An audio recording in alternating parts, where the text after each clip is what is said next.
लक्ष्मीनारायणासारख्या मानल्या जाणाऱ्या अगदी काही राशींच्या जोड्या आहेत.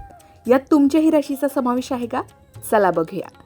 ज्योतिषशास्त्रानुसार काही राशींची जुळवाजुळव इतकी चांगली असते की त्या जोड्या लक्ष्मीनारायणाच्या जोडीसारख्या आदर्श मानल्या जातात.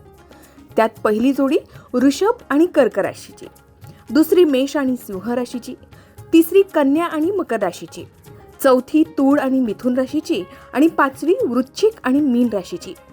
ज्योतिषशास्त्रानुसार या राशींच्या जोड्या लक्ष्मीनारायणाच्या जोडीसारख्या समृद्ध आणि सुखी मानल्या जातात. जर तुमची आणि तुमच्या जोडीदाराची रास या यादीत असेल तर समजा तुमची जोडी खूप भाग्यवान आहे, आणि नसली तरी चिंता करू नका, कारण प्रेम, विश्वास आणि समजूतदारपणामुळे कोणतीही जोडी लक्ष्मीनारायणासारखी बनूच शकते. याही व्यतिरिक्त कोणत्या राशीची जोडी शिव पार्वती सारखी आहे, त्यात तुमच्या राशीचा समावेश आहे का, हे जाणून घेण्यासाठी आत्ताच लोकमत भक्तीला सबस्क्राईब करा.